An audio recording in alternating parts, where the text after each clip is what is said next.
vice chair. Yay! Is that yay because I'm chair, or yay because?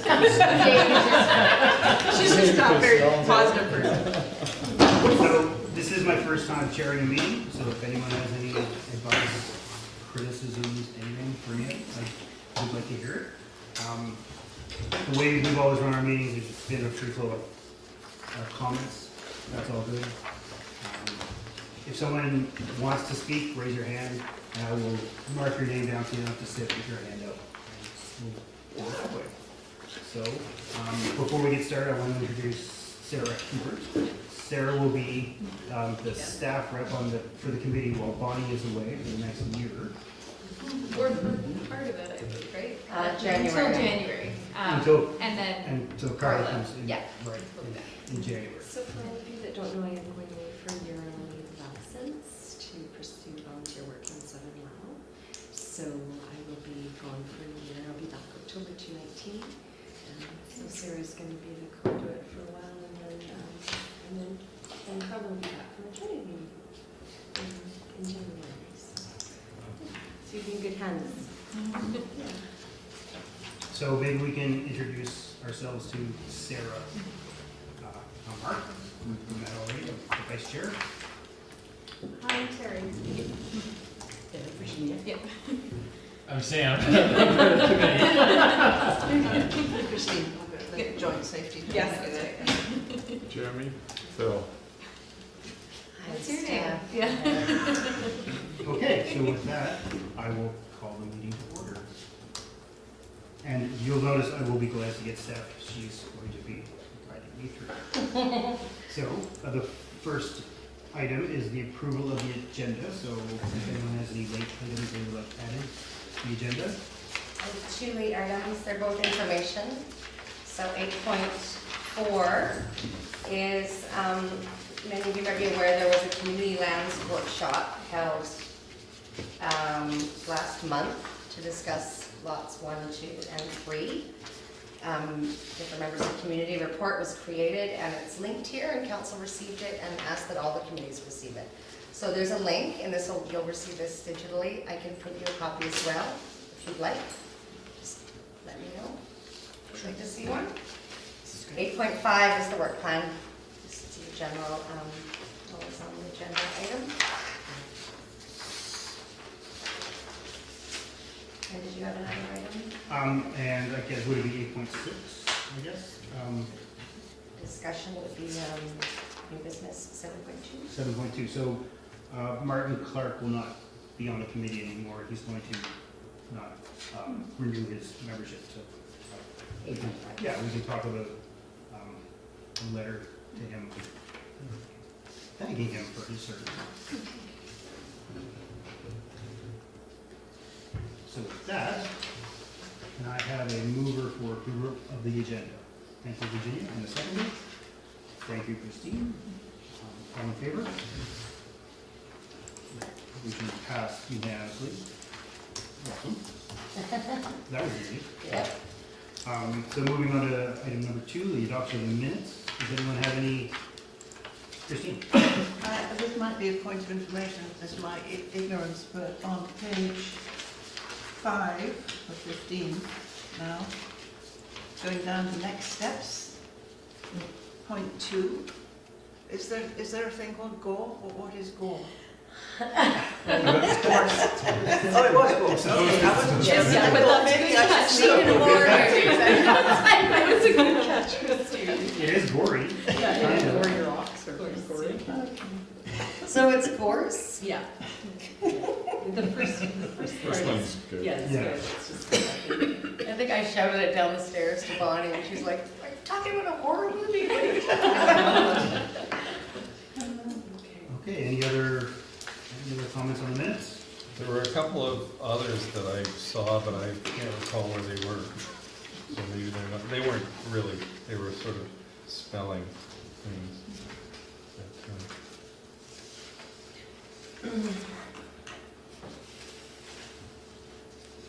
For want of finding them, I guess I'll let them go. Do you want to tell me offline? Yeah, I'll see if I can find them.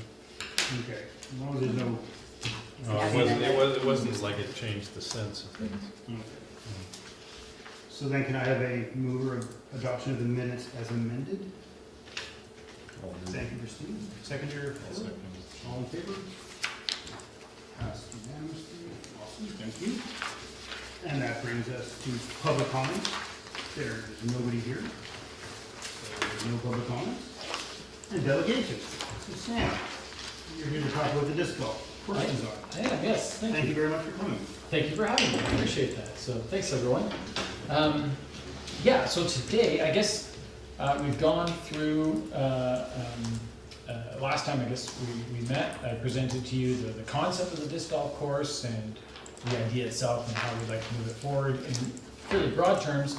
Since then, we've worked to basically identify a more specific design for the actual course and construction plan. So I'd like to present that to you guys today, and we'll kind of walk through it. And feel free to ask any questions along the way, or interrupt me if you want to know more about what I'm talking about. The way we approach this is we got help from the BC Disc Sports Society, who are very experienced with course design and things like that. So we muddled around a number of different ideas. And you may recall the last time that we discussed this course, the concept was an 18-hole disc golf course with a par three for each hole. Since then, we've modified that a little bit and changed it. It's still an 18-hole disc golf course, but it's built with 9 holes. Each hole has 2 tee boxes. So that's a way we've been able to get in 18 holes. It's allowed us to have some flexibility in the layout and design of the course, and but still kind of minimize the footprint and keep these basically as minimal impact as possible. What we've also done too is, instead of having everything par 3s, we've gone with a mix of par 3s, par 4s, and a par 5 even. So the difference between a par 3 is, I'll walk you through this in a second, but with a par 3, a good player will typically throw the disc close to the basket and then throw the disc into the basket, so they'll birdie it regularly and they part it, but it becomes quite repetitive. And a lot of the other courses on the Gulf Islands and around are par 3 courses. So I think having this mixed par will help us kind of set ourselves apart a little bit in terms of the course design, and also for the residents who live here, it's not the same program every time they play, because you have to lay up your first shot on a par 4, and so where you lay it up will totally make your second shot different than every time you play it. So that was the concept we went with, and I'll show you what I mean. So this first thing we're going to talk about here is the construction plan, essentially. So a lot of this will look familiar because it hasn't changed, quite frankly, right, in terms of the actual construction. So the targets, there's a couple different options for targets. The one that I like is that elevated basket you see there. It's called a disc catcher, and essentially it's a basket on a pole with some chains hanging down, and you throw the disc into the chains and it drops down into the basket. And so we'll have those. Now, one thing you may recall last time we talked about putting the baskets into the ground in concrete footings in the ground. So basically you dig a hole, pour some concrete, put the post in, and basically it's like a receiver post, and the basket can fit into that and be locked in place.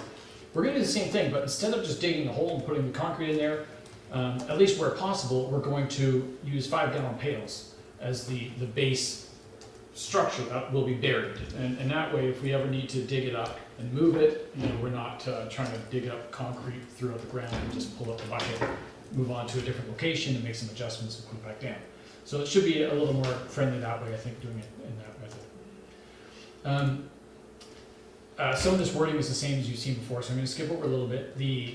But it's a very, anyway, that's my favorite type of target, and it works really well, and I think it's very satisfying for people to play. There will be, the tee boxes are, you can see an example there, that's a Gibson's disc golf course.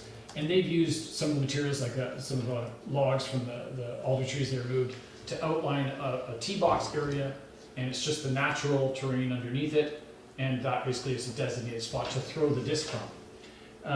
One thing we'll keep in mind is as players play and throw discs from the same spot, there's potential for wear on the ground and, maybe explosive roots or stuff like that, right? So we'll monitor that as it goes, and there's certainly ways we can mitigate that in terms of putting down wood chips or even a material that is removable, right? So it's completely reclaimable if needed.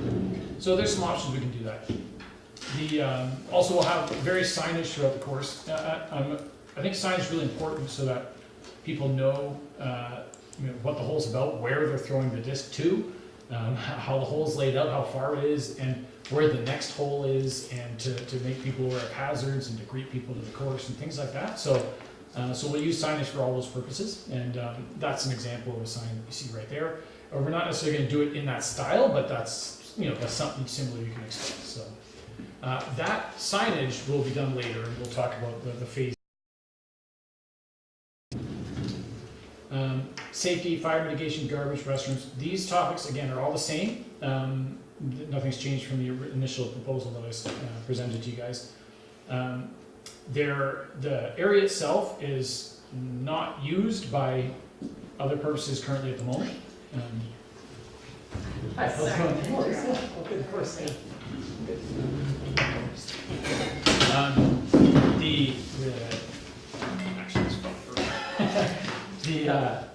So there's no other conflicting uses of that area at the moment. But that said, we'll still use signage to help warn people of potential risks, and users of the course can be made aware of any areas that may present a hazard of some kind, right? So we'll certainly be using signs for that. Regarding fire mitigation, right now there's a lot of dry, dead debris in this forested area. So we'll be cleaning that up a lot. There's throughout the forest floor, but only in the areas of the fairways and the trails that are connecting them. But what we'll do with that is basically the dead, dry material found on the forest floor, we'll pick that up and we'll consolidate that into piles in and around the course, and it will just deteriorate into the forest again, right? So it'll take a few years for it to break down, of course, but that'll just happen over time. Some of it we will likely end up chipping as well, the crate chips for the tee boxes, just to reduce the volume of that material.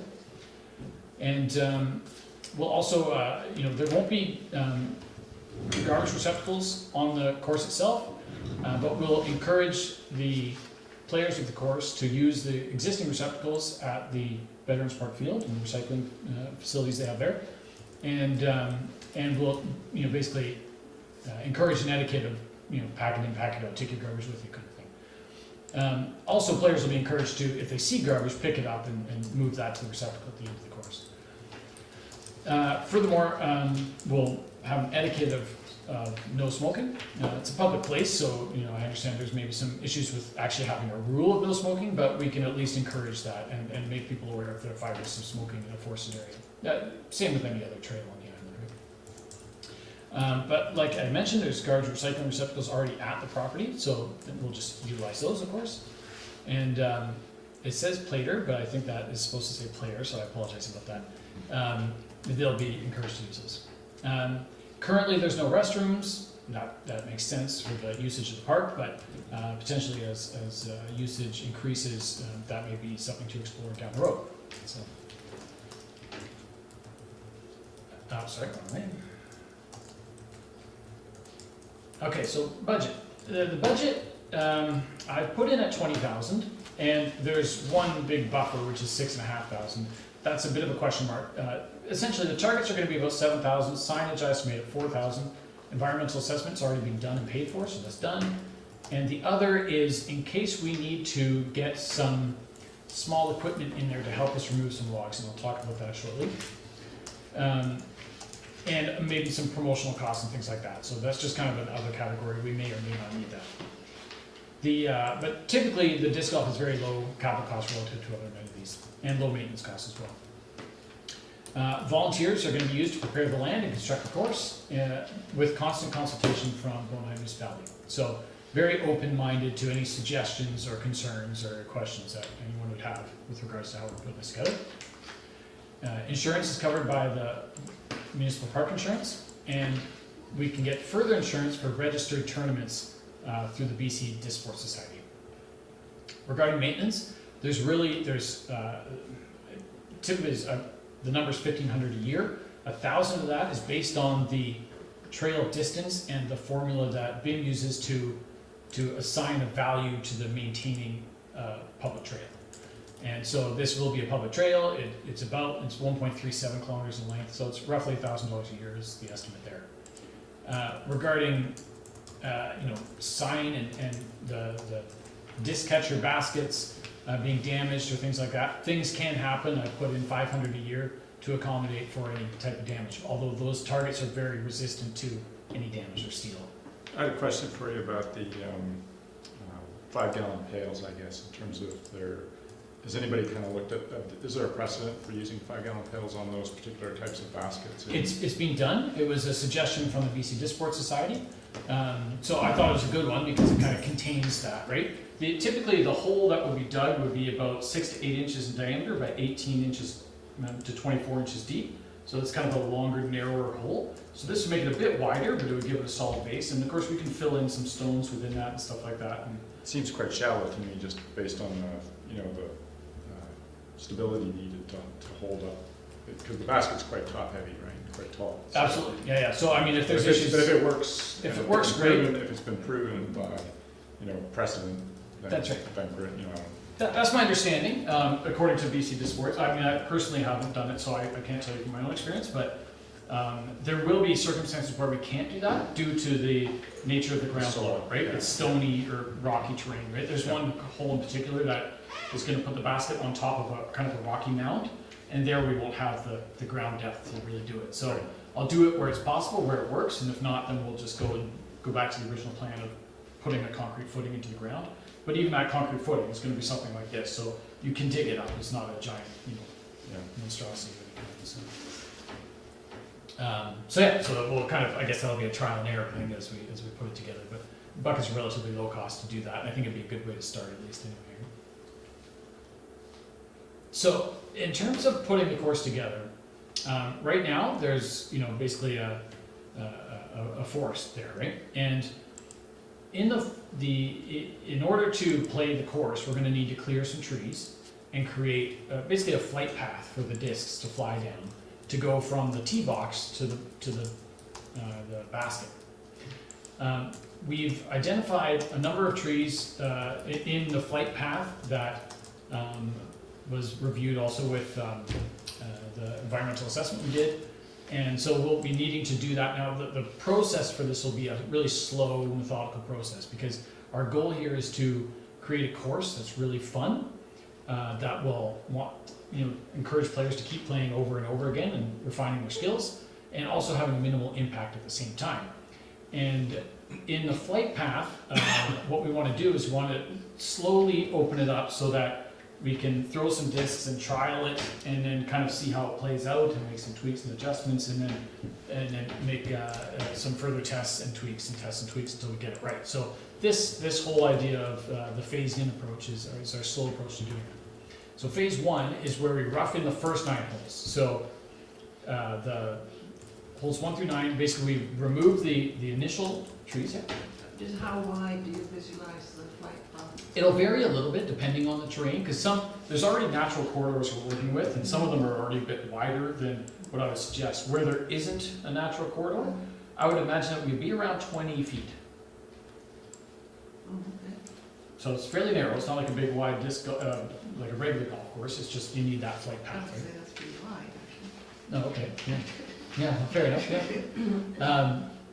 Sorry, I have a question. Yeah. So if tweaks are needed, will there be, let's say you need to take more trees down or access another area, will there be some environmental assessment of those? So we've done the environmental assessment on the area and the trees, like the broad population of trees in the area, right? Our intention isn't to take down anything significant. It's more the 90% of them are alder trees, and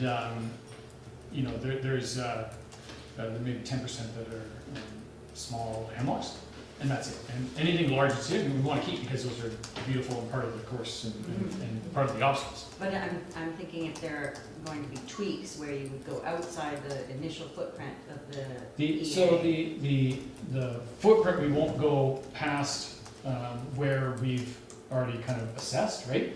The tweaks I'm talking about are, okay, if you're looking at the hole this way, you can move over 6 feet, and now the whole play is a lot better, you know what I mean, or something like that. So just minor adjustments, nothing significant. The whole thing will be under consultation from the municipality, and the municipality will approve any trees to be removed. So it's not a free-for-all by any measure. I just wanted to say that there is a collaborative project service agreement, just like there was for the first phase. So in this, it clearly outlines the roles and responsibilities of the Volunteer Golf Club. And one of them is that any vegetation removal of any sort or alteration of land has to be authorized by the municipality. So we'll have checks and balances there. Yeah, for sure. Yeah, absolutely. And that would be considering such as, you know, is it the appropriate time of year to be doing this? Is it because we are bound by, the nesting season, and, you know, we don't want to be cutting down trees in the wet season, and things like that, so,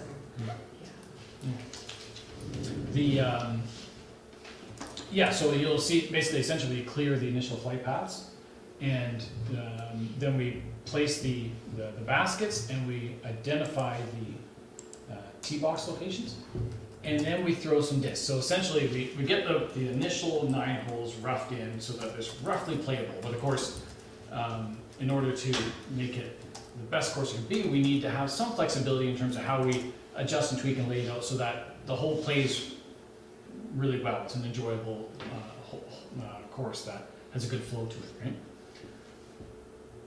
right? So roughing in the first 9 holes. So we have clearing to be done outside of the nesting season, like Bonnie just mentioned. And in order to get there, essentially what we'll do is, like I said, a bunch of small kind of, mostly they're just small little alders for the most part.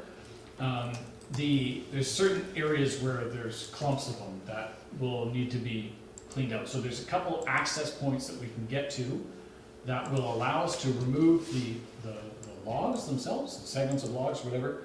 And like I said, the smaller material can be piled up into the sides. But this way we'll have a minimum impact. So I can't, is there a pointer on here? Yes. Is that the line? Is that this one here? Oh yeah, that's it.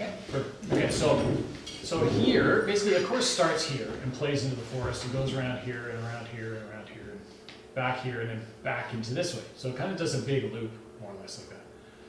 Here there's a bunch of alders and alders here, and then in here there's some as well. This is an old logging track that already exists. So our thought is what we'd like to do is bring a truck in there that can get into the course area, and any trees that we need to remove or logs that we need to remove can be done here and pulled out of here with minimal disruption to the forest itself. Same thing here, we can access it through the existing access way over the field and just go in a little ways, enough to be able to have a collection zone and pull them back out again, right? So that's, again, just trying to sneak in and sneak out without too much disruption. Like I said, we'll use a truck if we can, or a small machine, depending on the terrain and the accessibility, in order to get in there to remove those logs.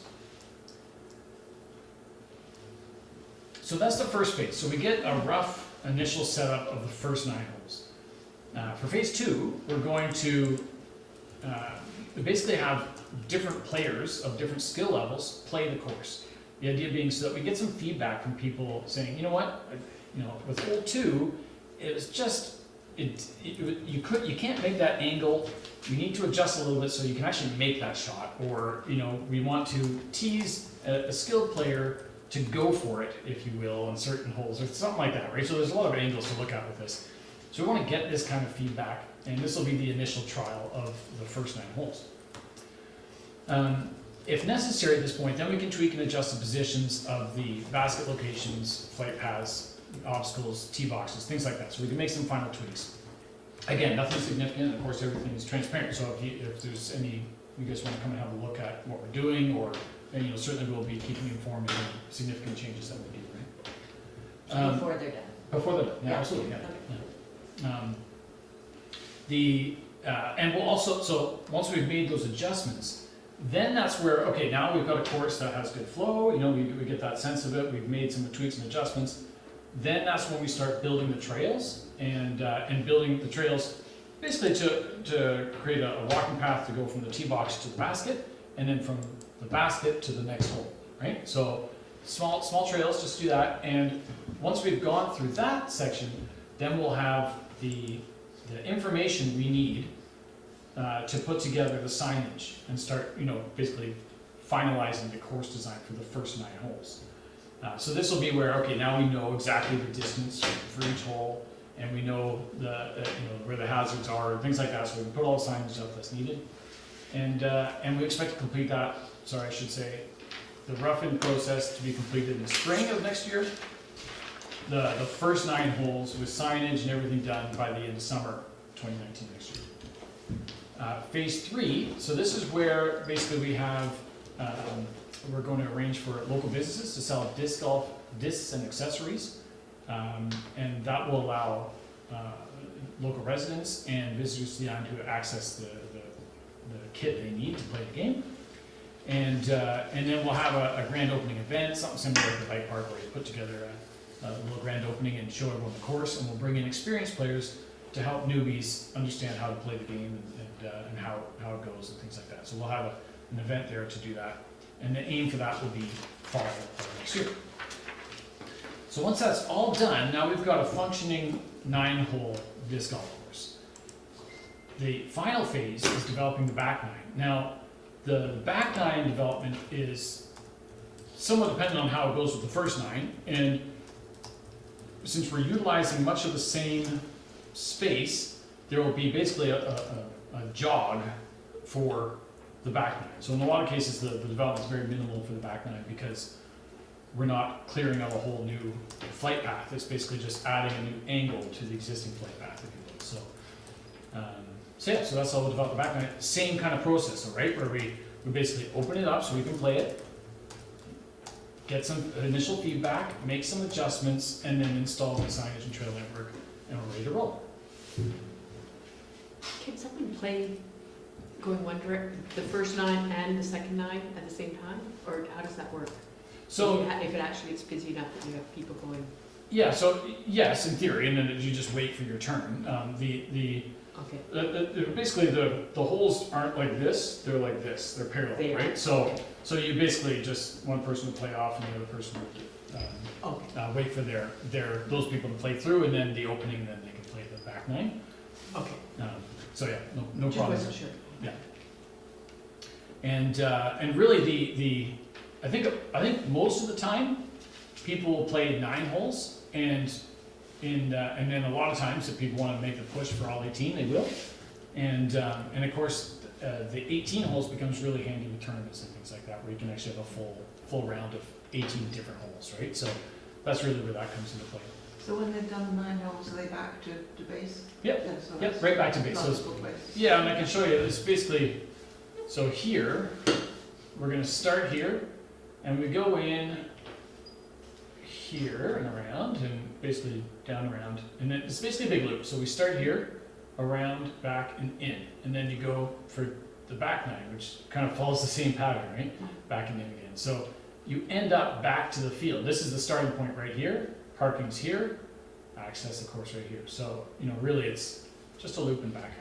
So 2 loops, which follow the same track more or less. So the connecting trails and stuff would be small additions to more or less of that whole, right? But the back, the back 9 uses the same fairways as the front 9. That's right, yeah, except for you'll have just, like if it's coming this way, you're coming at it this way, or something like that. So it's just a different angle. Right. So you might, the beginning might have like you'll have a wedge separating the two, but, then they merge into the same fairway, right? Mhm.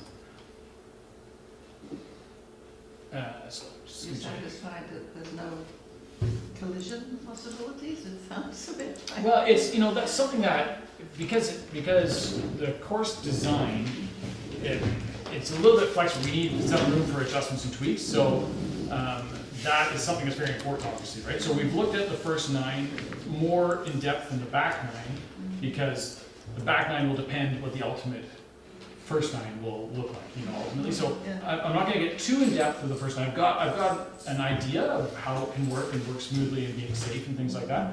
But that, ultimately, that design will happen slowly. And, you know, as we remove some vegetation, we'll get a better sense of sight lines and things like that. You're trying to look through a forest right now and try and get a sense of it. And we're looking down natural corridors, so we have, you know, a pretty good idea, but I think as we progress through this phased-in construction, we'll learn more about the layout and how to best do it, right? So, but yeah, that's obviously very important. Sam, I was gonna ask your last meeting, but what's your funding? How are you funding? So the funding, I'm looking to do a few different things. So a lot of it's gonna be grant applications, right? So I'll be looking to do some, apply for various grants. The other one will be whole sponsorship, so looking at you know, corporate and private sponsorship for holes. And the third will be just, you know, kind of grassroots fundraising efforts, you know, could be, Or beers and selling hot dogs and everything? whatever it is, yeah. So just working through all that. So that'll be. And that's gonna be all you, or are you an association, are you like a nonprofit? No, we're just a club. So it's not a registered society or anything like that. The idea being that you know, we'll put it together. We've got a team of us. There's 5 of us on the team, 6 now actually, on the core team, and we have a club. There's I think I can't remember what the last number is. I think it's 170 some odd members to the Bowl and Disc Golf Club, and then there's a core group within the disc golf club that are driving the main driving force of the project. So we'll kind of do it that way, and yeah, it'll be fun. Claudia? I'm wondering if Bonnie can provide the environmental assessment report to the committee members. I have that. Yeah, and we've got it. We could, because, I mean, Yeah. you're the client, so, I mean. It's no problem. Yeah, absolutely. Yeah. By all means, have a look at it. It's totally transparent, and yeah, I'm happy to send it to everyone. And it's good because, actually, I've got the layout, it's got a really, really good detail. Do you want me to put it up? Yeah, Okay. that'd be great. Yeah, we can walk through it now. If you like. Yeah, it's, I've got it here, just the nice layout. Yeah, but definitely call me, yeah.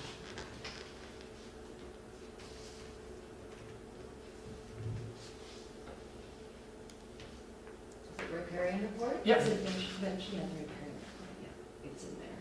Okay, yeah. And so it's being submitted to the province, so no construction is going to start until we have approval that the methodology has obtained standard. It's expected within a week or so, something like that. But then, even then, we'll have the collaborative project service agreement that won't come into effect until, you know, in October. Read that, what do I want me to do with this? So you can enlarge it if you want, and I can kind of show you what that looks like. It's so you can see here. Or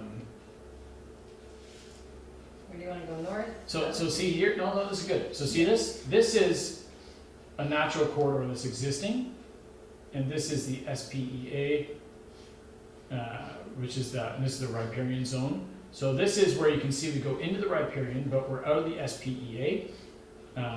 And basically, and ultimately, we've stayed within out of the riparian, except for here, here, here, and here. And so in those areas, we're in the riparian, but you know, far away from any water course of any kind. And also in the assessment, Alan Whitehead's assessment, he does describe those water courses. I mean, they're really not really there. So if you read the report, you'll see that there's not a lot of impact. Yeah, he goes into detail about. A lot of detail, that's for sure. Yeah. Yeah. So there's that, and so essentially that's the kind of layout. So you kind of you can see here kind of zigzag. So this, you can see the dotted line. That's the alternative tee box location, and he's just done it as straight lines, so you can't really get a feel for necessarily the flow of the course. But I will show that to you in the next presentation, which is coming up now. The overall land. Yep, it's good. So just to give you a comparison, there's 2 currently cleared sections in this park or in this property. It's 20-acre property. 0.9 of an acre is cleared for the municipal works yard.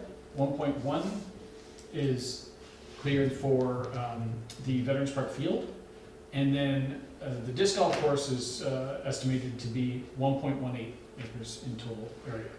in terms of cleared area. Can you say that again? Over the whole course.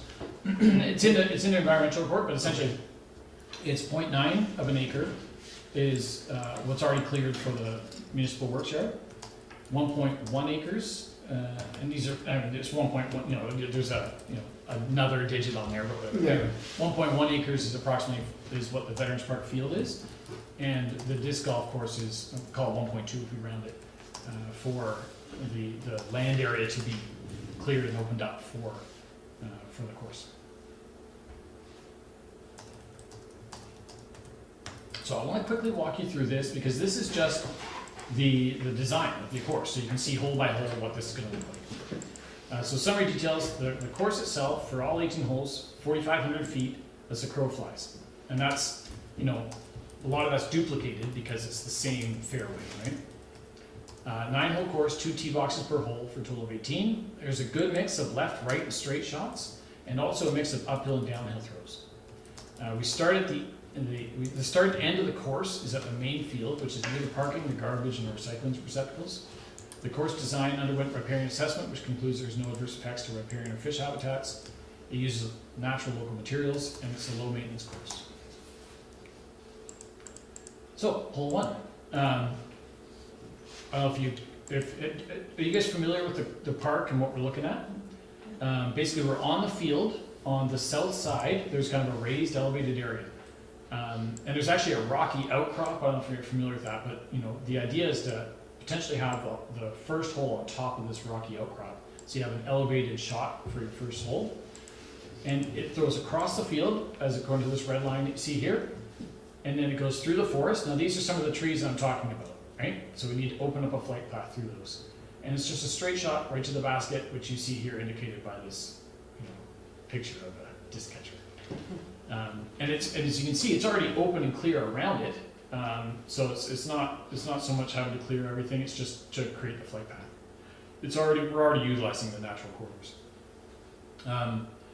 And it's a long straight shot. It's you're up high throwing down for the most part because it goes up high from the rocky outcrop over the field and then down from the field down into the forest from there as well. Yeah, so that's hole 1. And you can see there it's a par 4 to start the course off. Hole 2 is a par 3, and again you can see this natural corridor as it flows through here, and there's a kind of a hook to the right at the end of the hole, and here's where you can see the basket.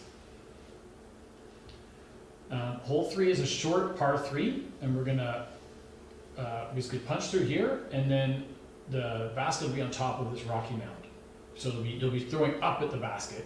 And of course, if you miss, it goes up and over the mound, and then you have to go around the other side and try and get it back up. So it's a bit of a tricky one that'll cause a few cuss words, I'm sure. This one is, again, this is an old logging track, so we're just following the track essentially.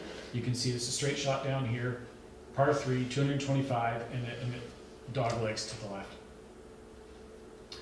Hole 5 is one of my favorite ones. I think it's going to be really fun because you start on top of this existing bluff. These 2 trees are going to frame in the first shot, and you throw straight through here. And it's a straight shot, and this is a bit of a ravine right here. It goes down and then back up. So we'll throw over that ravine and straight across, and then there's a sharp hook to the right at the end, and you go downhill at the end. So it's kind of elevated up and then down to the right. So really fun. And so the players would be crossing through the ravine. Is there much of a water course? There's there? 0 water course at all. It's just a dip in the land. It's not actually a water course. So this one is hole 6. It's a long one, so a par 4. And essentially you can see here, it's kind of got an S design here. It goes, so we throw up here and it goes, basically it's a right to left as the first shot to lay it up. And then you have a straight shot towards the basket from there. So that would be a fun hole too, I like that. It's a bit uphill. And again, it's over a ravine to start, but it's not a water course of any kind. And I see a ravine, I don't know if that means there's water in it, or maybe it's a broad word. Yeah. Anyway, it's just a dip in the land. It's not, but it's more or less an uphill shot and then a straight shot. Dry gully, I guess. Dry gully. There you go. There we go. This one is a short one, and it's an uphill shot. It plays right to left, and yeah, pretty straightforward there. This one is probably my favorite, or second base, right up there. Anyway, it's again, it's an old logging track. This is the logging track that we would use to access into the area that I was describing earlier, where we take a truck through here, kind of thing. So this is already an open track, and then it goes down to the left and down further into the course. So we're just following this old logging track right here, and that's where you can see the tee box there. Now this one is the really challenging one. I think this would be a great one. So it's a really long hole.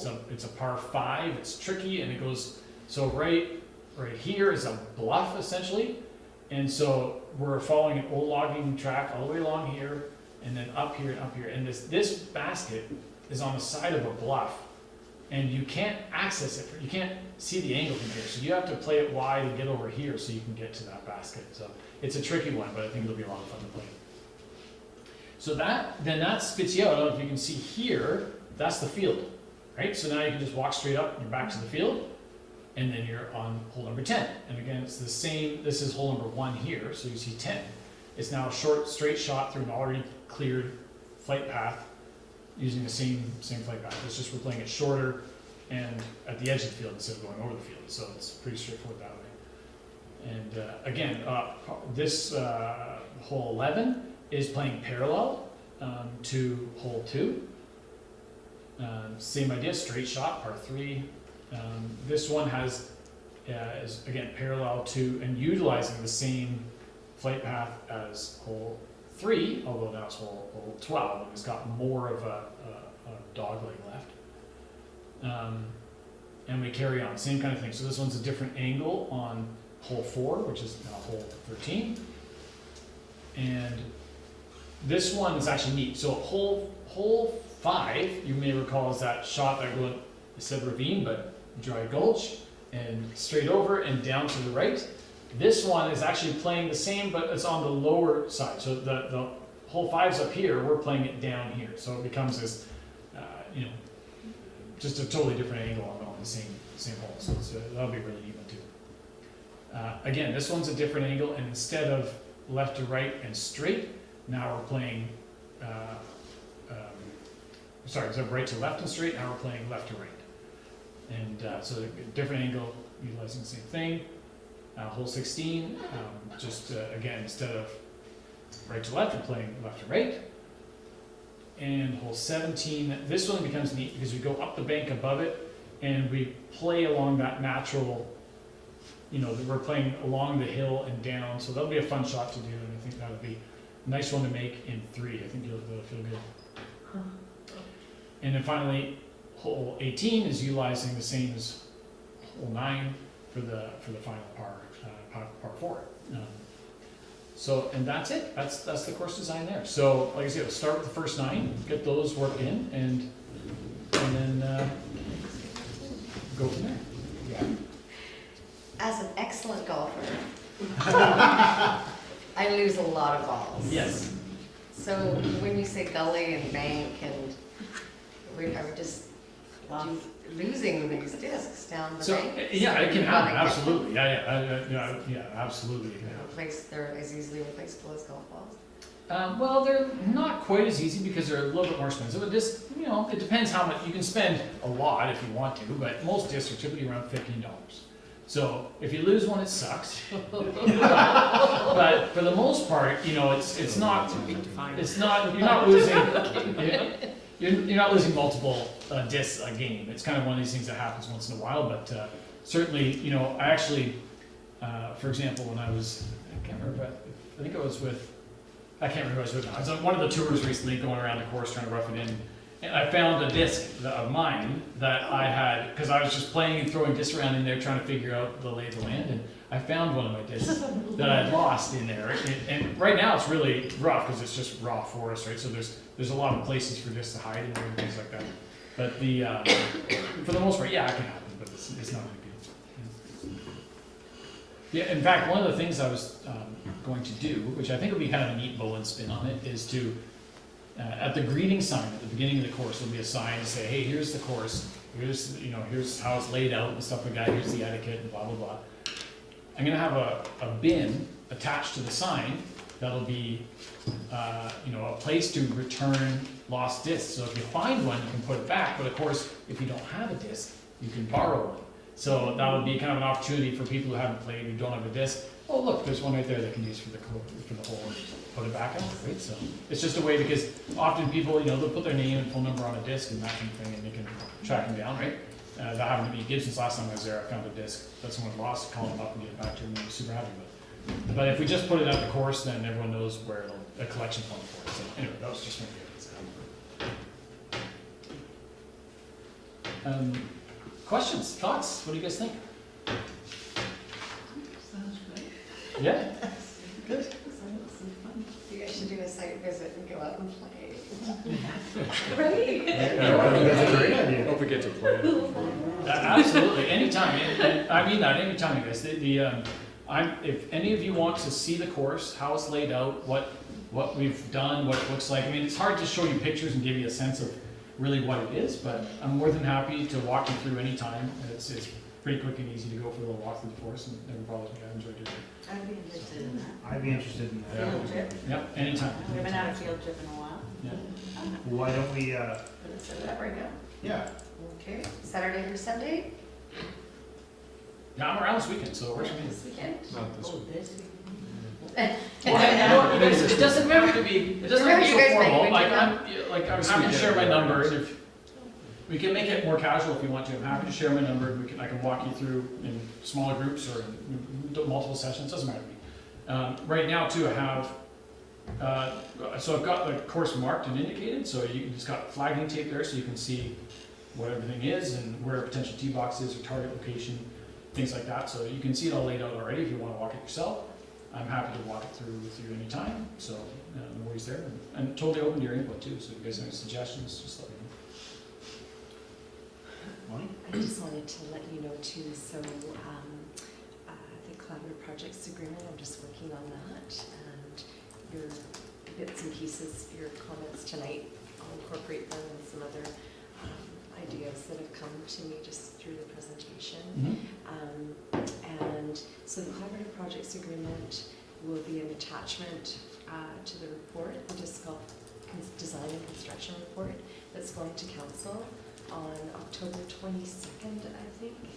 It's the last meeting of this council, so it's post-election, but it's the same council. And I thought just keeping that continuity was good because I've already seen it. So they would have to then endorse the design construction plan and then ratify the collaborative projects agreement, mayor and CAO. So that's the schedule that we're looking at. I'll have the report to Shauna by Friday, because Friday's my last day of work for a year. So I will be, it's not my last, I will be working, but it's my last day of work here. And so Shauna will be presenting the report and the collaborative projects agreement to council on the 22nd. Yeah. Perfect. Yeah, but if you have any comments, like if you had anything that you would like to add, Shauna moving forward would be your contact person to just see that, that it's in the collaborative projects agreement. The collaborative projects agreement isn't super low level, it's quite high level, but it definitely is a binding agreement. And as I say, vegetation removal, land alteration, it's all at the discretion of the municipality, it's our land. So, and we have to adhere to all provincial and federal legislation and our own bylaws. Yeah, of course. Claudia? I'm wondering if the environmental assessment, I know it did a thorough riparian area assessment. Was there a survey for at-risk species? No. Is that something that should be considered then? I guess he'd spoken, Alan Whitehead did the assessment. He did seem, basically his main concern was around the nesting season and making sure we're not interfering with that. That was a good one. So, no problem there, of course, we respect Regarding other specific animals, there was nothing that came up that was a concern of his in our conversations or in the report that I saw. So, is there, Well, there's the potential for at-risk plant species. Mhm. And so I don't think he would have done that in this environmental assessment. I mean, just walking around there, and you've probably been up there, Claudia, it's pretty, there's sword fern, I mean, we saw some liverwort up there.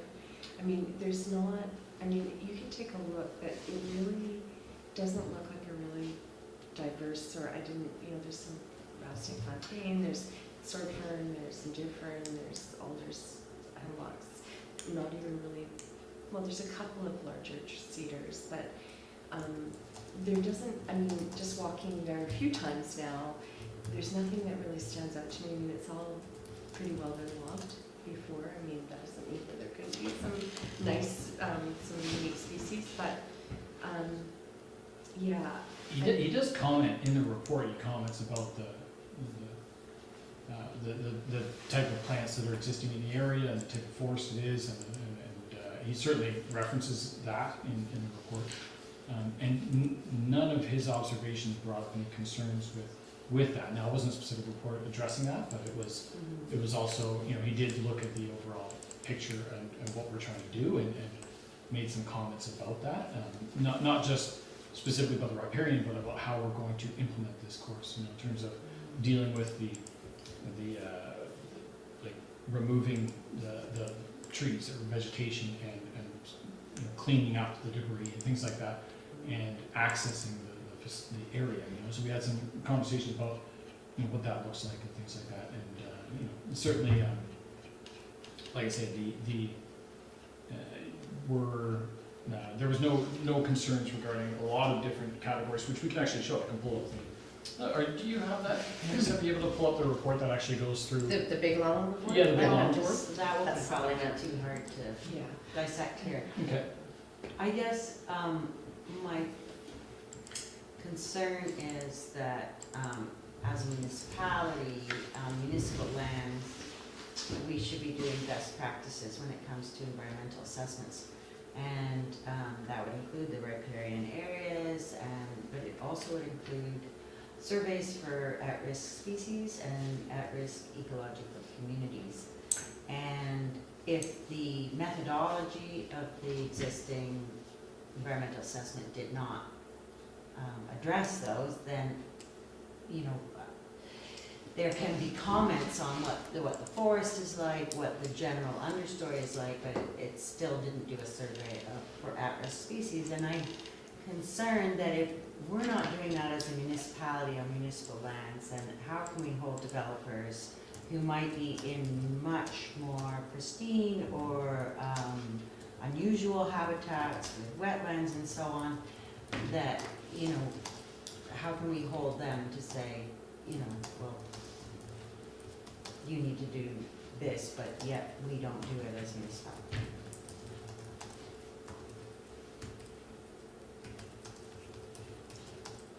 I mean, it just,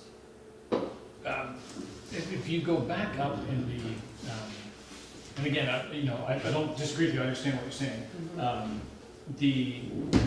I think it would be, I guess it's hard to comment without getting into the details of the environmental assessment itself in terms of what that did cover and didn't cover.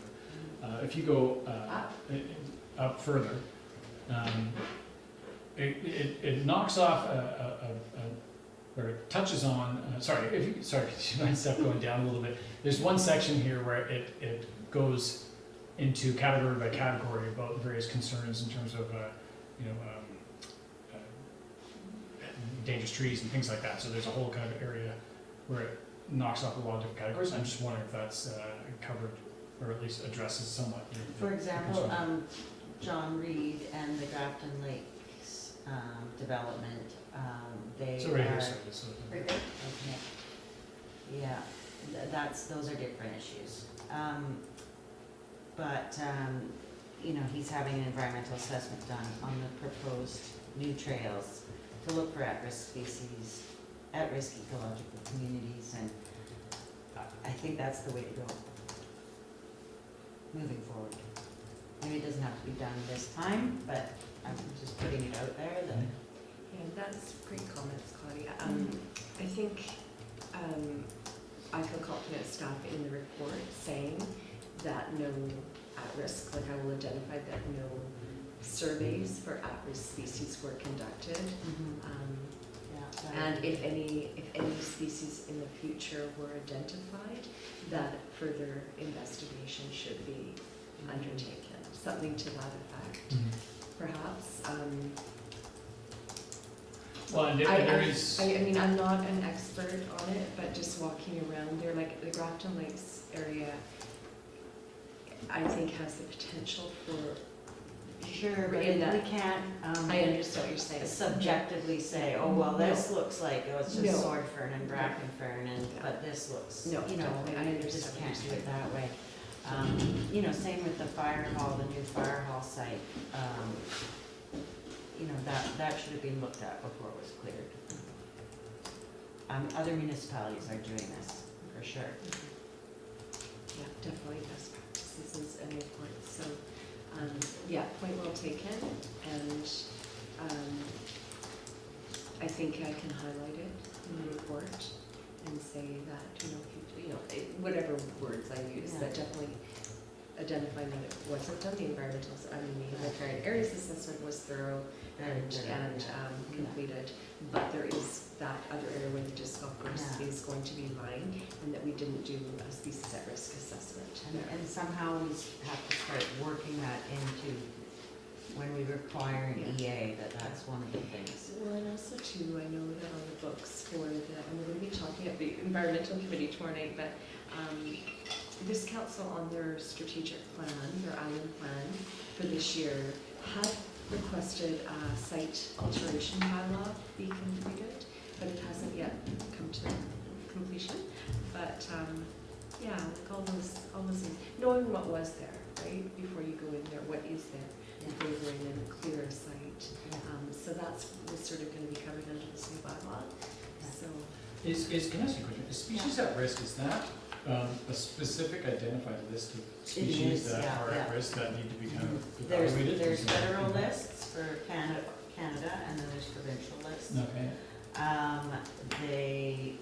They're separated into, they call them the red list and the blue list. And the red list is species that have been identified as being at risk of becoming extirpated or extinct. And the blue list means they're vulnerable. Yeah. Their populations are dwindling, or there's not very many of them, or They're yeah. concerned. Yeah, so it's a ministry-run list. Mhm.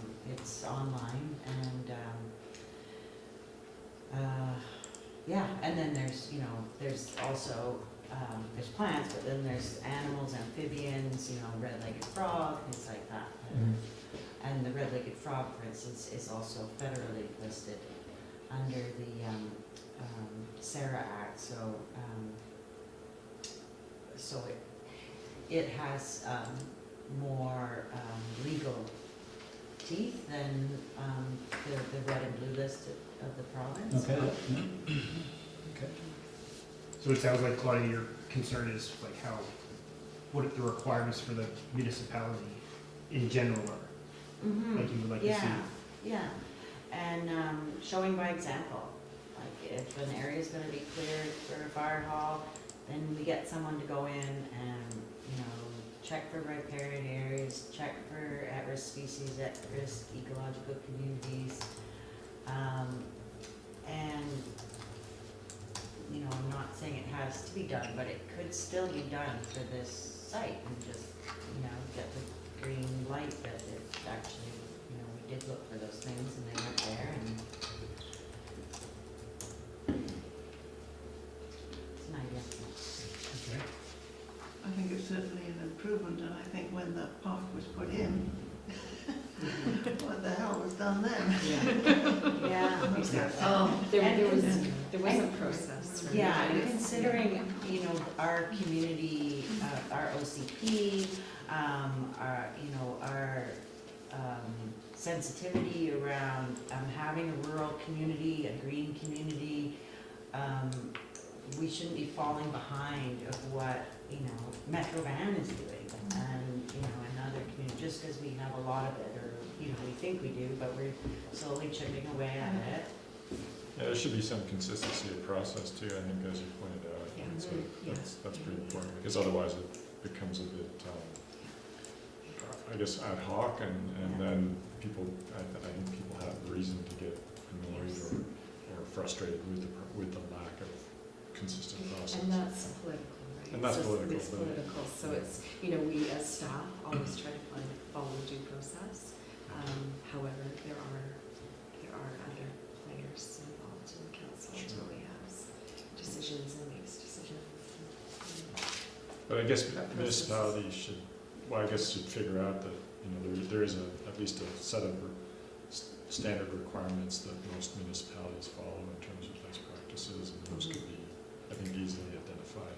Definitely. And this, you know, I love the idea of the disc golf course, but this wasn't even a budget item for the municipality. It was, you know, a group coming forward saying, okay, we'll pay for the environmental assessment. So, there, you know, there was good reason to like try and make it complete and thorough.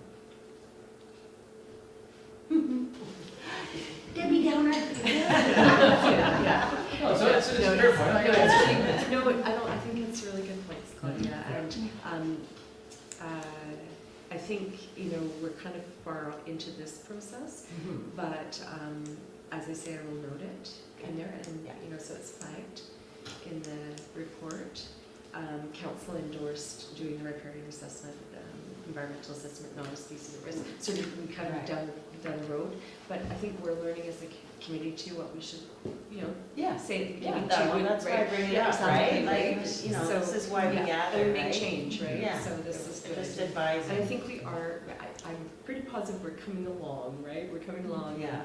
and I would love to see process followed every single time, and I think we're getting there. Yeah, So, yeah. No, I think you make a really good point, and to Bonnie's point, it's just getting better every time we do something. Yeah, Just exactly, it's figure getting it- better. figure it And out. I guess we also have to watch what we say as environmental assessment, like, because that should include Yes. looking at Yes. all Yeah. components. I know this is absolutely riparian area assessment, but I don't know, I mean, it's obviously lacking some components. So we should call it a riparian Definitely. area assessment, not an EA. Exactly, Very good, good. very good points. Any other comments, questions? Thank you very much, Sam. My pleasure. I appreciate your enthusiasm. Yeah. And I appreciate some of the steps I think you've listened to some of the comments we've made in the past. Absolutely, And yeah. sought to address some of them, so. Yeah. Thank you very much. At the end of the day, it's a community project in my mind, right? So I want it to be something that checks the boxes, and everyone has a chance to weigh in and make sure that it's, I'm kind of open book about it. But anyway, I appreciate everyone taking the time to hear my spiel, and feel free if anyone has any questions after this meeting, or thoughts, or concerns, or want to see the course, or whatever it is. Call me anytime. Happy to show you and lay it out. So is anyone interested in going on a walkabout this weekend? It's really rainy this week. Oh, come on. Okay. know. Okay, I tell you what, well, you can, I guess, put it down as an action item that I Okay. will organize a walkabout with Sam Great. and pass that around. It could be a voluntary thing if you can make it. A And voluntary. again, You mean we won't be paid? but I'm happy to do it again, right? So if this weekend doesn't work and it's next weekend, Yeah. whatever. So, I think there is value in going out and seeing Yeah, what's there. it makes a big difference because you can really get a sense of it when you look at it, not in pictures, but like Yeah. you're actually on site and you get a sense of it. So, and I've got everything indicated already there, so you can see what I'm talking about and refer back to the presentation. Awesome. Thank you very much, Sam. Thank you, Sam. Thanks. Sam. Take care, everyone. Thank you. Enjoy the rest of your meeting. Thanks, Sam.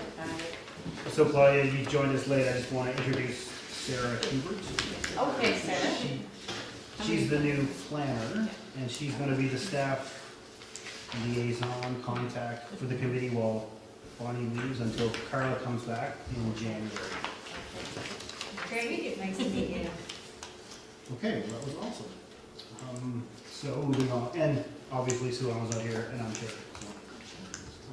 So number 5, action items. So a review of the action items from July 3rd meeting, which, This one is one. Page 8 of 15. is 8 of 15. So the first one, that was Sue Ellen. Bonnie, there was a map of existing knotweed. Yes. I'm sorry, I regret not sending the.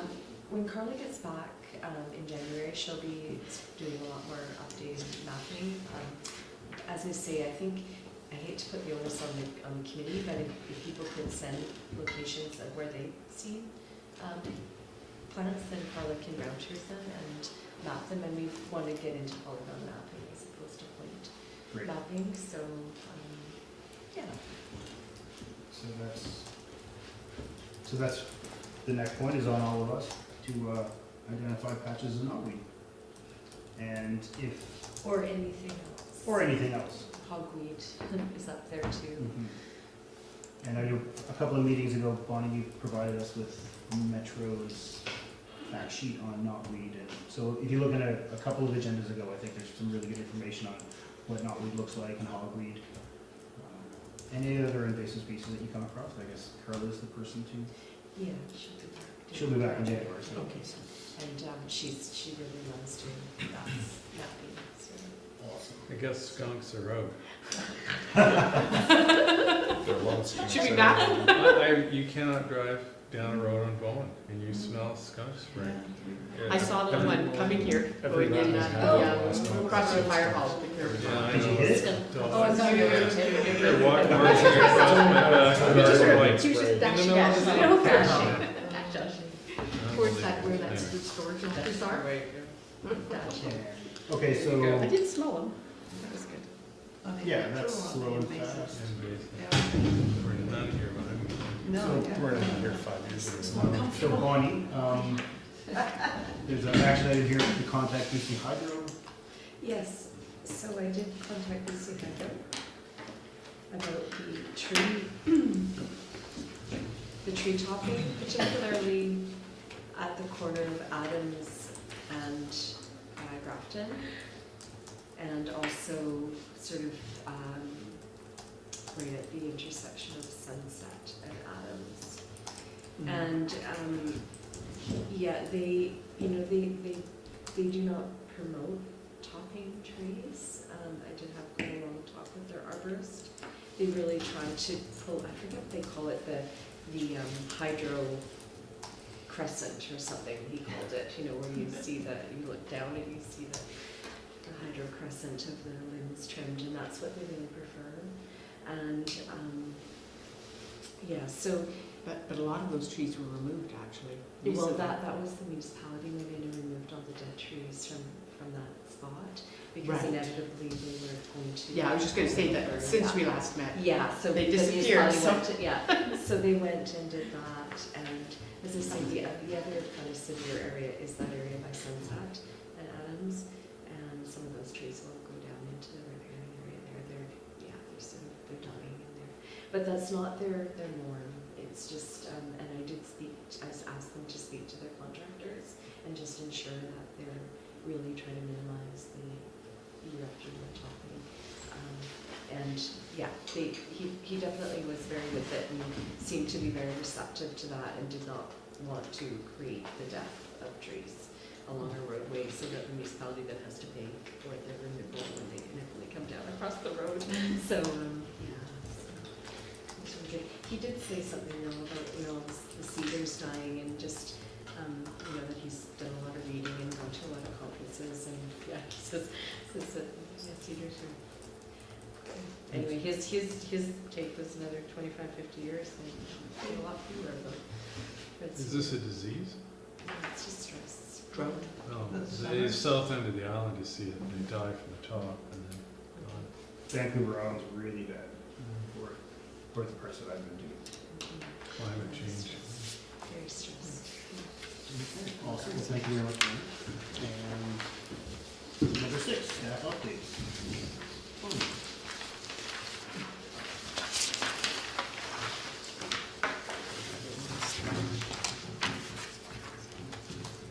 the park plan is finished.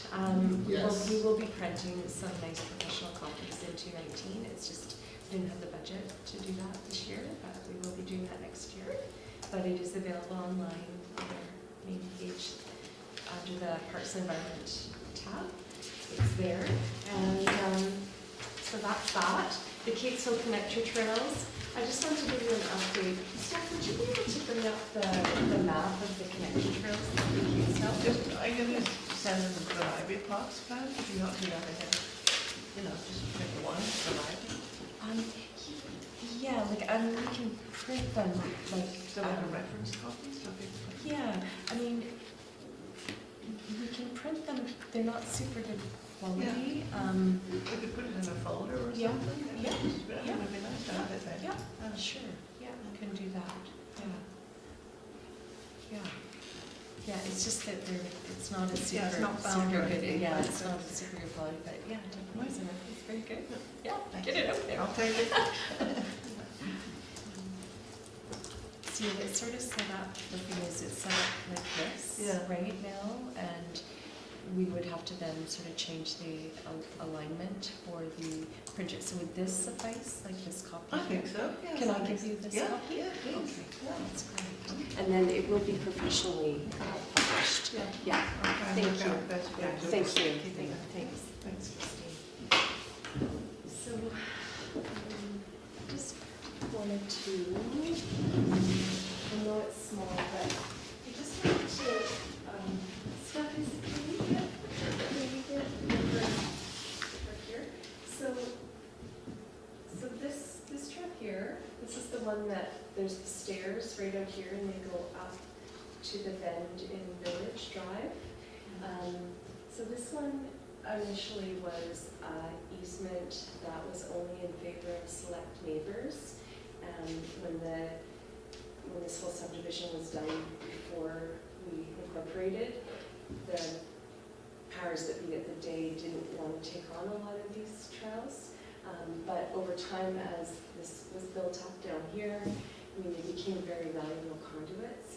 So in 2014, the municipality did get a statutory right-of-way for trail here. So we've got that conduit, which is really great, and we are responsible for maintenance of that.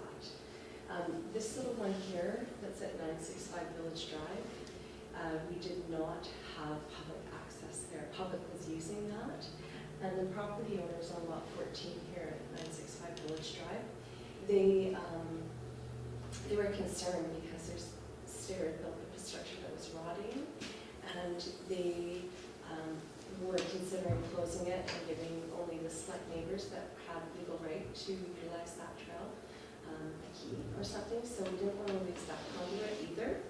So they were very receptive. We said, you know, if we do pay for this legal vetting and drafting of a statutory right-of-way, and then the municipality would take on, of course, liability and maintenance costs. So they were receptive to that. So we, council's endorsed us going forward with that. So we're just drafting up a legal binding agreement with those property owners, so we'll ensure that we have this in perpetuity. So that's great. The other one, this one here, there's a Parkview Slope subdivision that's going on up here.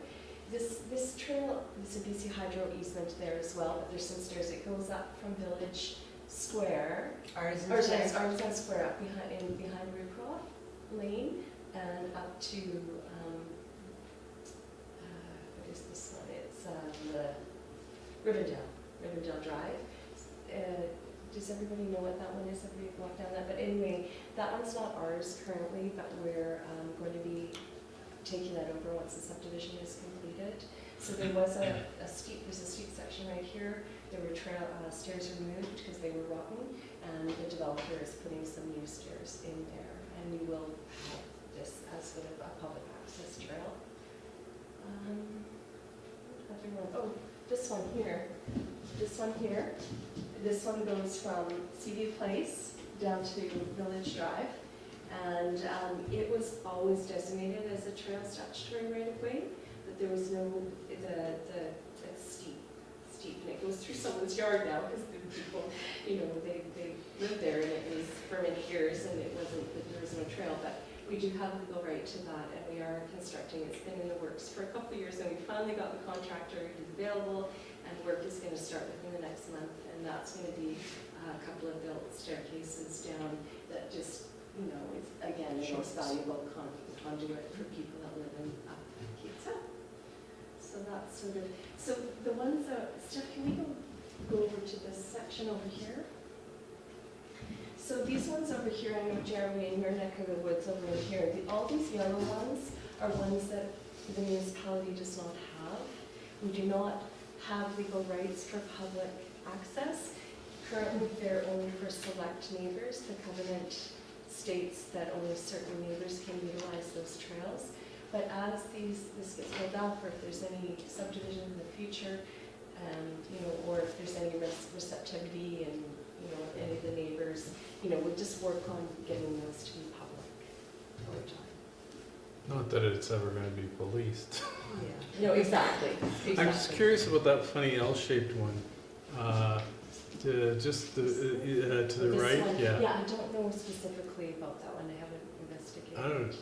There was something like a wildlife corridor or something that was put through there, but I'm not aware of a trail even being there. So. Yeah, Claudia? What constitutes select neighbors? Like, how is that written yeah. out?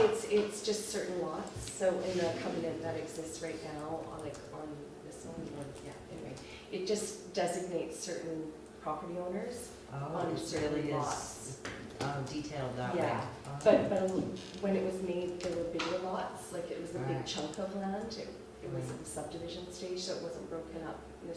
Like it was kind of this governing kind of lot A or whatever it would be, and it would be a big area that now is sort of broken up into other little bits. But yeah, so it's select neighbors. There's a little guardhouse man by a skunk that And Claudia, so you said the top purple one is a BC Hydro right of way? Well, there is a BC Hydro right away on that, Okay. Easement. And is that the same for the curved purple one? That one, I don't know if there's a BC Hydro easement on that one, but that one will become ours in the next phase, or I don't think in this first phase of Parkview Slopes, but that one will become public at some point. But it's just gonna join to a private trail, or a select? This one is green, so this one, is there a key down here, Steph? Sorry. Legend. That one is, we have the Okay. green is ours. When that Cates Hill development was first proposed, Jeremy, you remember that, there was promise of trails, yes, and a lot of trails that just never. there were, and the idea was that for commuters specifically, that the switchbacks be cut off because it's so much longer to go if you had stairs.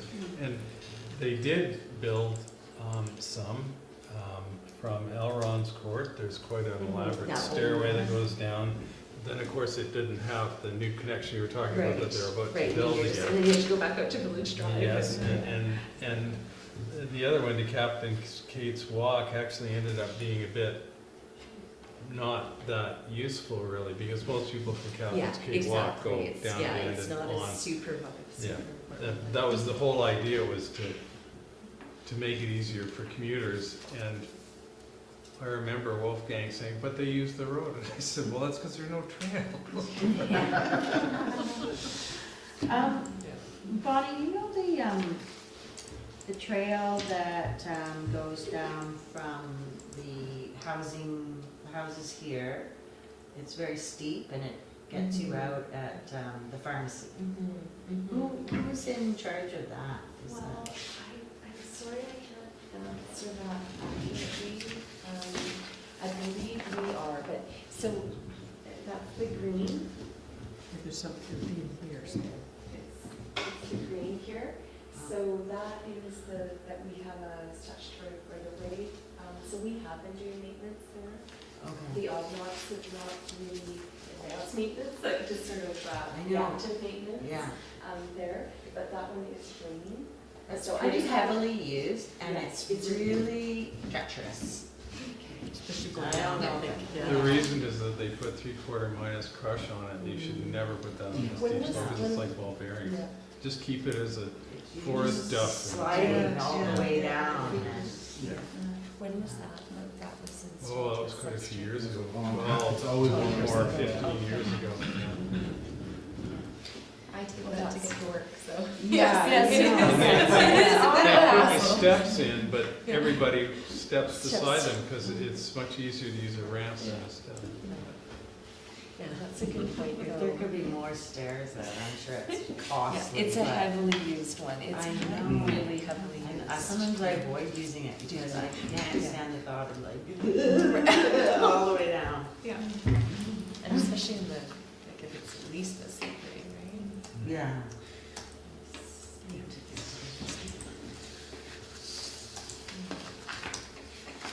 That's something that I can pass along to the, because I don't do maintenance any longer, but I can definitely pass that along to Great Works. Yeah, yeah, that'd be great. And Bonnie, there is nothing being done about the connector that's supposed to link Kate's Lane to Kate's Hill Road at the end?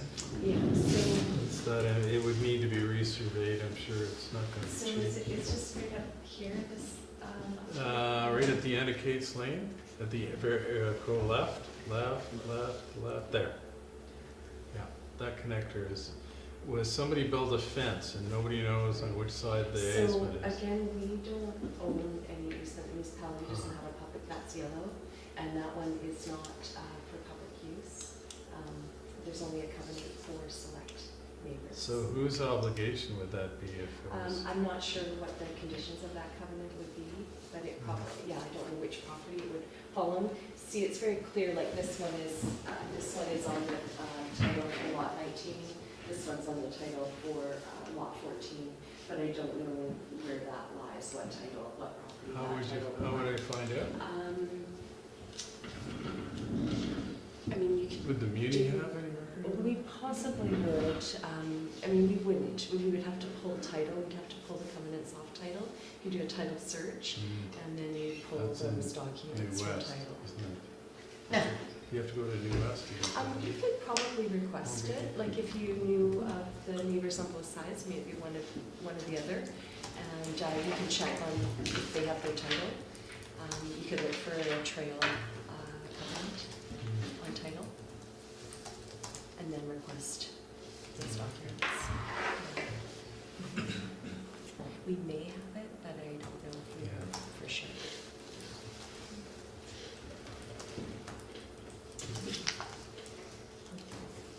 Just so you know that some tree windowing is going to be happening at the Quarry Park, just to ensure the viewscape there.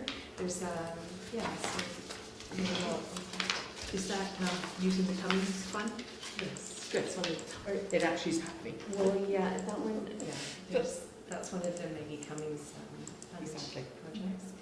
The Headwater Parks preliminary study, we have confirmation from a biologist that will be doing the preliminary study for us, looking at plant communities, maybe some changes of plant communities over time, so we do have some past reports, looking at how potentially the benefits of pushing successional stages, like just delaying succession, I guess, look at the advantages of that. So just a preliminary study, and then we will budget accordingly in 2019 for possibly some tree work and such, but we'll have to do that under careful mitigation measures.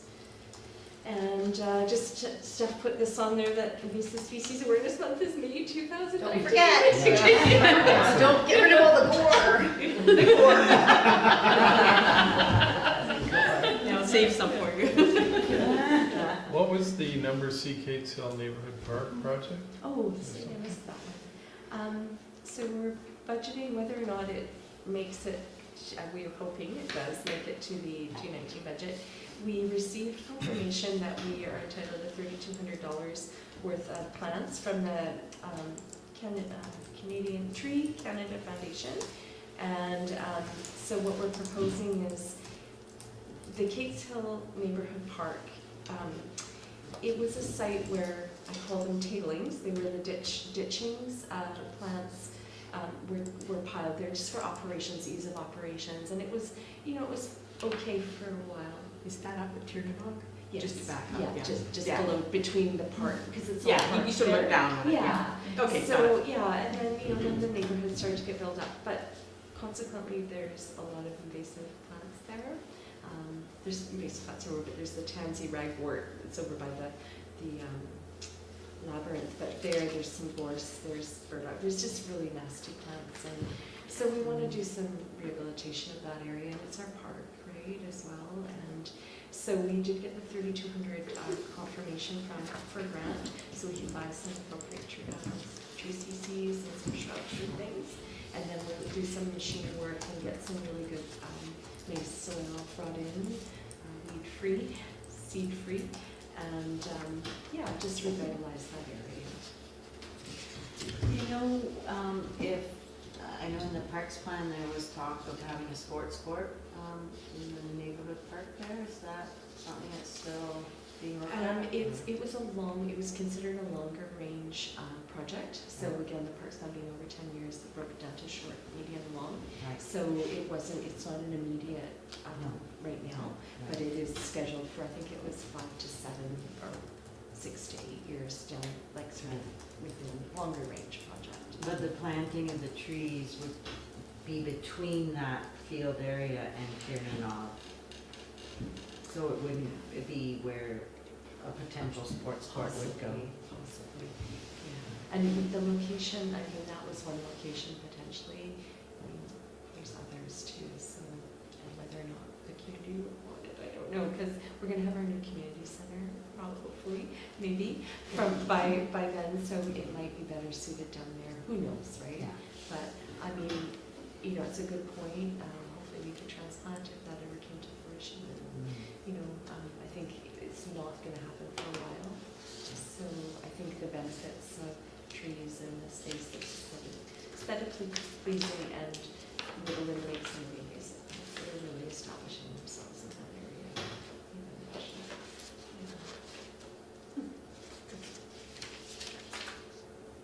Great, thank you, Bonnie.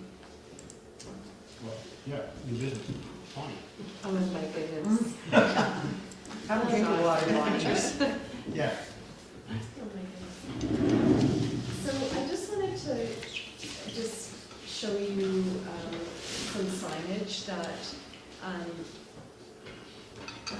Kathy Milan, CEO, had brought to my attention that some of the property owners at Cape Roger Curtis, you know, just there's a lot of trespassing going on, and the area is starting to get built up a bit more, and so some signage is required, and also you may have noticed, and I think it's up now, there's been 2 quite bad accidents on the lighthouse over the last year and a bit, and so there are some signs that say no climbing, fall hazard there now, just to protect ourselves. You know, some people have climbed there, and Transport Canada has also put some measures in place to dissuade people from climbing. So, but along the Seawalk Trail,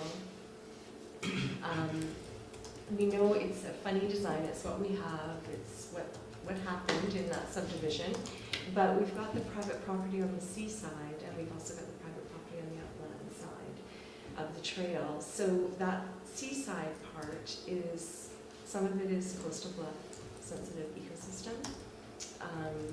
So there's just some signage that we're thinking of installing out there, and I've just got You got the book. Something to this effect, but I know I would love some wording tweaks. There's a seal, please respect sensitive habitat and private property remain on the trail. That's So that- already, Oh, it's draft. Draft. You are. I was thinking it was a Royal Air Force. Yeah. but we're talking about the Royal Air Force. The seal. So that's some of the signage, and then There's another, at the end of each, so there's Collingwood, Roger Curtis Lane, and Lighthouse Lane. And at the end, there'd be a map, because sometimes people come down there and they just don't know where they are, right?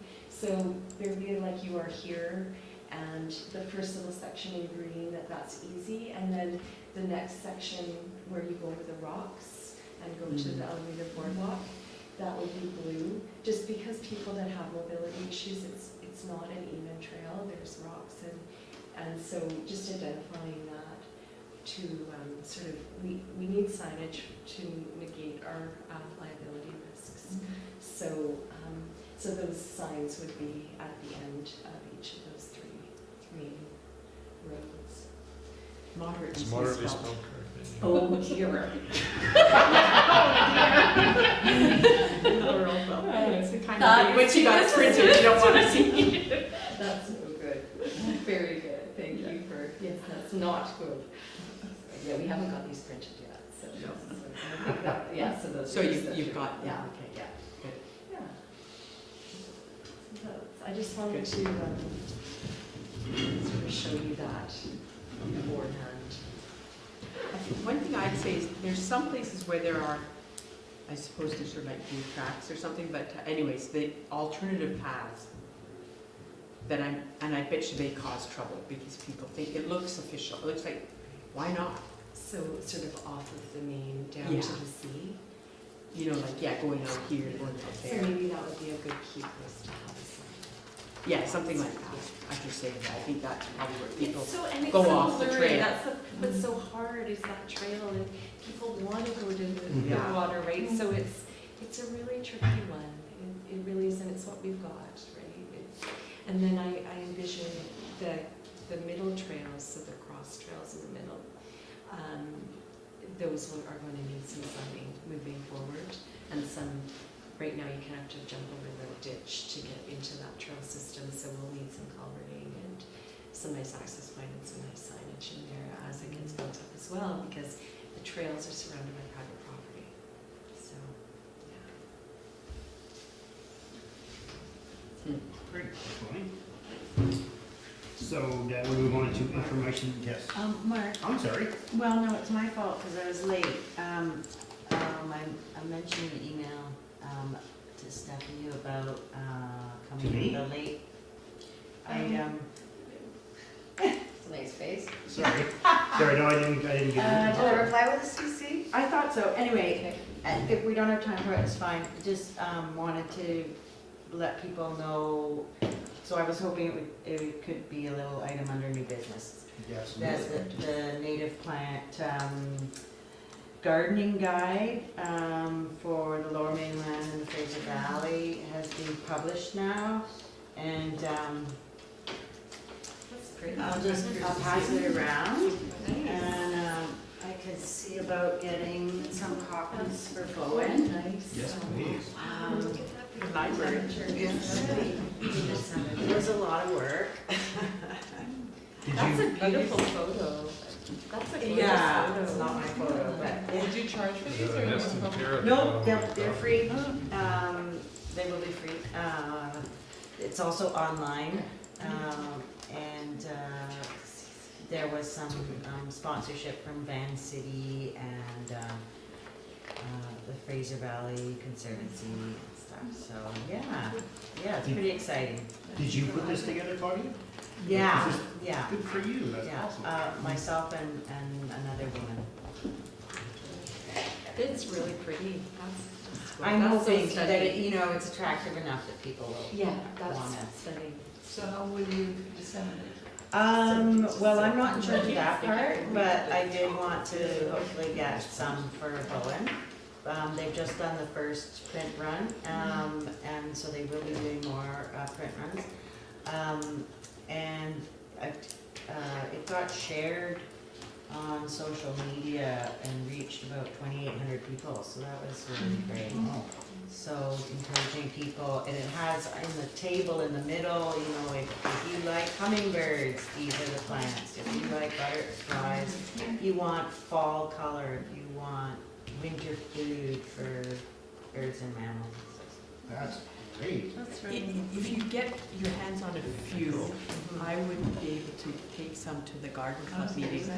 Because I think that would be a That would place be where, a really you good know, place, yeah, for people to start bringing in native plants into their gardens. Yeah. Sure, yeah. and that's, they're supposed to all love gardens, so. Yeah. Very good question. Is one of your categories deer resistant? We had, I mean, you can Yeah. see it's pretty tight, so we did drop that one. I think maybe in some of the comments, so each species has a comment section at the far right. It might say deer resistant, and there's also, I think, there's a paragraph that talks a little bit about that, like, if you have shrubs, if you can protect them till they get a little bit older, then, you know, they'll be deer resistant and such. And what bird is that? Western Tanager. Yeah. Who, what? Western tanager. Western I know, Tanager. people would go, we don't get birds like that. But we Oh, do, we do. Now we got lots of them. Do you have a digital?